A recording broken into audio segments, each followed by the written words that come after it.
بسم اللہ الرحمن الرحیم الحمد للہ رب العالمین وصلی اللہ علی محمد وآلہ الطاہرین صلوات پڑھی محمد وآلہ.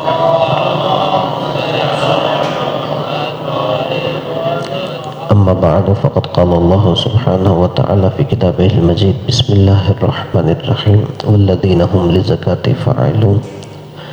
کل زکوٰۃ کے حوالے سے عرض کیا تھا کہ زکوٰۃ 3 معنوں میں استعمال ہوتا ہے. زکوٰۃ کا پہلا معنی یہ ہے کہ جو بھی انسان کوئی چیریٹی میں استعمال کرے رقم، جو بھی خیرات کے طور پر استعمال کرے، اسے مستحب صدقہ بھی کہا جاتا ہے. لیکن عام طور پہ جو ہمارے ہاں زکوٰۃ رائج ہے معاشرے میں، وہ زکوٰۃ کا صلوات پڑھیے محمد والے زکوٰۃ واجب صدقہ ہوتا ہے. اور زکوٰۃ کا جو حکم ہے، جب رسول خدا نے اسلامی مملکت کو قائم کر لیا، اسلامی ریاست کو قائم کر لیا، تو پھر اس کے بعد ہجرت کے دوسرے سال میں واجب زکوٰۃ کا حکم نافذ ہوا. اس لیے کہ جو اسلامی ریاست میں یا اسلامی معاشرے میں غریبوں کی کفالت کے لیے مختلف مالی نظام ہے، ان میں سے ایک اہم چیز جو ہے وہ زکوٰۃ ہے. اور زکوٰۃ کی فرضیت کیوں ہوئی؟ اللہ تبارک و تعالیٰ نے قرآن میں اس کے لیے ایک اصول دیے ہیں کہ لا یکون دولۃ بین الاغنیاء منکم، تاکہ جو مال و دولت ہے وہ صرف امیر لوگوں کے درمیان گردش نہ کرتی رہے. اس کے لیے علماء ایک مثال دیتے ہیں کہ جیسے انسان کا جسم ہے، جب تک جسم کے اندر خون گردش کرتا رہے گا، ہر عضو تک پہنچتا رہے گا، وہ عضو ٹھیک کام کرے گا. لیکن اگر کسی ایک عضو تک خون نہ پہنچے تو وہ فالج زدہ ہو جاتا ہے، ناکارہ ہو جاتا ہے، بیکار ہو جاتا ہے. اسی طرح اگر معاشرے کے درمیان طبقاتی تقسیم آ جائے، یعنی ایک طبقہ ایسا ہو اسے بالکل دولت سے محروم کر دیا جائے، اس کے کھانے پینے کو بھی کچھ نہ ملے، تو اس کا مطلب یہ ہے کہ وہ معاشرے کا ناکارہ اور عضو سمجھا جائے گا. اس صورت میں یہ ہے کہ وہاں پر وہ جرائم کی جانب بڑھیں گے. جیسے اب معاشرے میں جب بہت زیادہ جرائم بڑھتے ہیں، اس کی ایک وجہ یہ ہے کہ غربت ہوتی ہے. اب ظاہری بات ہے کہ اس کے لیے اسلام نے سب سے پہلے کہا کہ ان کی کفالت کرنا ہر وہ شخص جو صاحب نصاب ہے اس کا فریضہ ہے. عام طور پہ ہمارے معاشرے میں اب جو مختلف نظام ہیں مالی، ان میں سرمایہ دارانہ نظام، کیپٹلزم، اس کی مذمت کی جاتی ہے. لیکن اسلام مطلقاً سرمایہ دارانہ نظام کی مذمت نہیں کرتا. اسلام 2 چیزوں کو اہم دیکھتا ہے. پہلا، سرمایہ حاصل کہاں سے کیا ہے، جائز ذریعہ ہے یا ناجائز ذریعہ ہے. اگر تو انسان جائز ذرائع سے سرمایہ کما رہا ہے، دولت حاصل کر رہا ہے، اسلام اس کو نہیں روکتا. لیکن اگر ناجائز ذریعے سے ہو پھر اسلام اس سے روکتا ہے. دوسرا، جب دولت آپ نے سرمایہ کما لیا ہے، پھر اسلام یہ دیکھتا ہے کہ آپ اسے خرچ کہاں پہ کر رہے ہیں.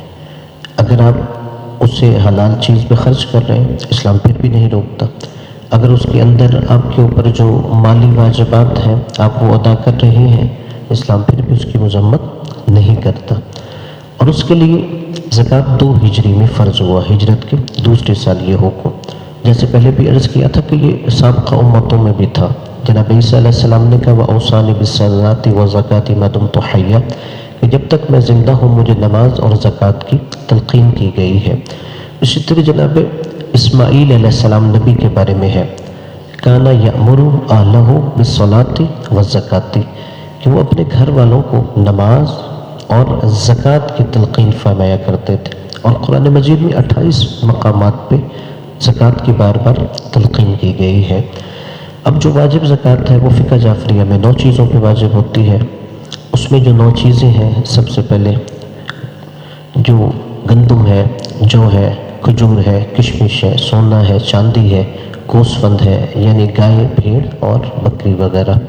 اور جو آغا سیستانی صاحب ہیں وہ احتیاطاً کہتے ہیں کہ مال تجارت پر بھی زکوٰۃ دی جانی چاہیے.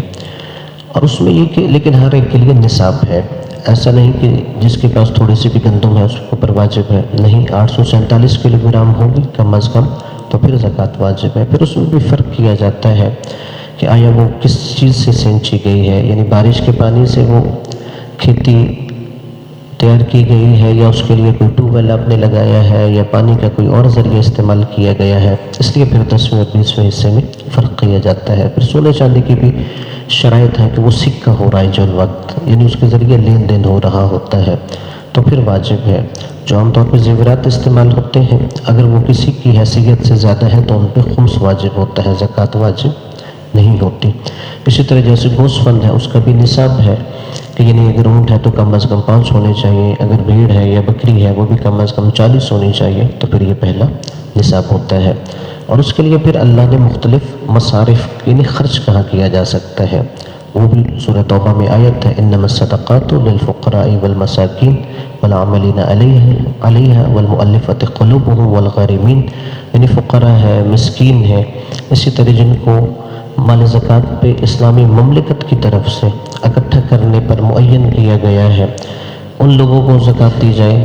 اگر مثلاً وہ غیر مسلم ہے ان کو زکوٰۃ دینے سے وہ اسلام کی طرف مائل ہوتے ہیں، کوئی مقروض ہے، اسی طرح کوئی مسافر ہے، اللہ کی راہ میں خرچ کرنے سے، یعنی یہاں پہ جہاد مراد ہے۔ تو یہ تمام وہ مصارف ہیں کہ جن کی اسلام نے ہمیں تلقین فرمائی ہے کہ وہاں پر زکوٰۃ خرچ کرنا چاہیے۔ دعا کہ اللہ تبارک و تعالی ہمیں نئے احکامات پر عمل پیرا ہونے کی توفیق عطا فرمائے۔ اس حوالے سے یا کوئی اور آپ کا سوال ہو تو آپ پوچھ سکتے ہیں۔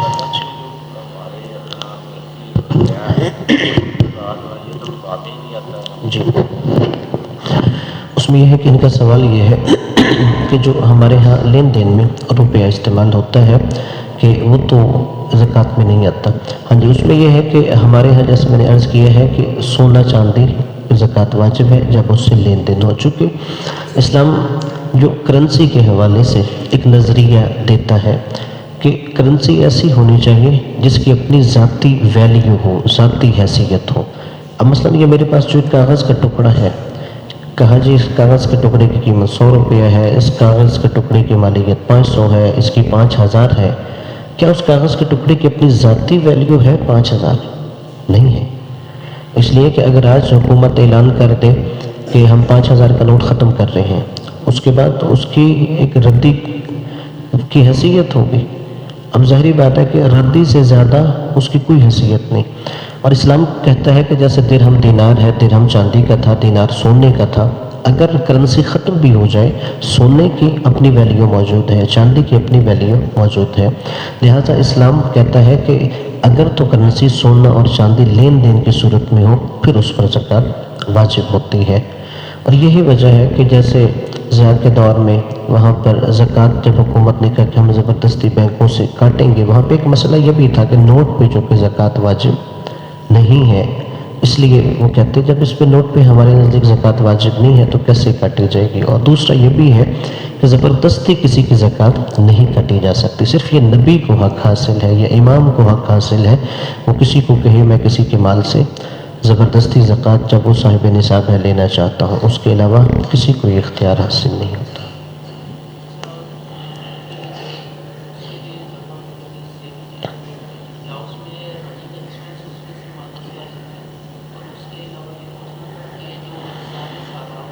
جی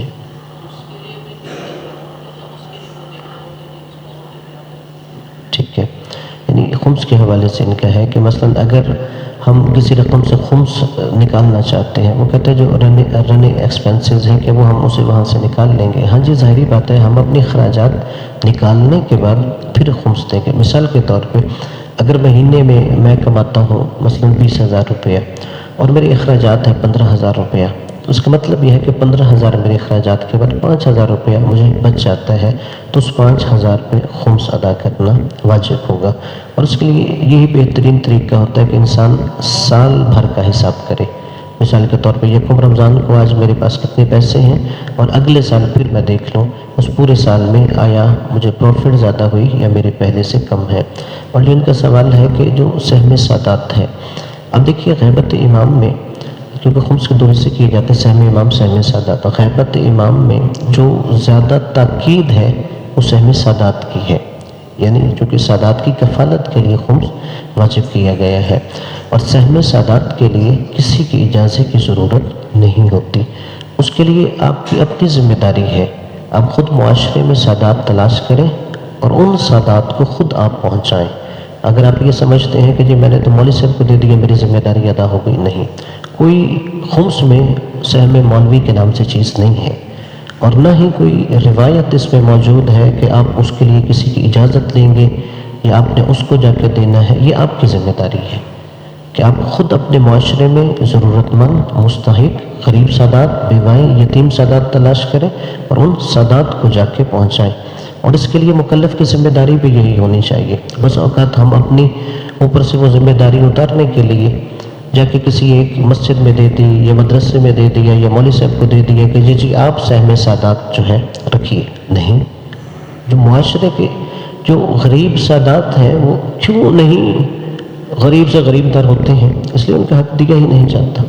ہمارے معاشرے میں یہ چیز رائج ہی نہیں ہے، اور نہ ہی بتاتے ہیں، یعنی جو مولانا صاحبان ہیں وہ بھی یہ نہیں کہتے آپ کو کہ جائیں آپ معاشرے کے غریب سادات تلاش کریں، یہ آپ میرے پاس کیوں لے کے آ گئے ہیں؟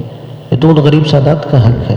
تو یہ ہر بندے کی ذمہ داری ہے، اور اس پر کوئی شرعی روایت موجود نہیں ہے کہ آپ کو سہم سادات کے لیے کسی اجازت کی ضرورت ہے۔ آپ خود اللہ اور رسول اور امام کی بارگاہ میں جواب دیں ہیں، لہٰذا سادات کو دینا چاہیے۔ اور وہی جو میں نے عرض کیا کہ غیبت امام میں سہم سادات کی زیادہ تلقین ہے۔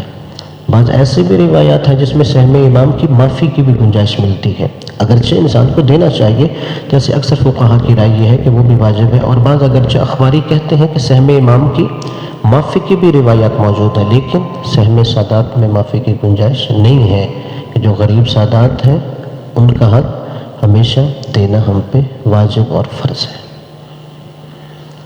اور کسی کا کوئی سوال ہو تو پوچھ سکتے ہیں۔ صلوات پر محمد والے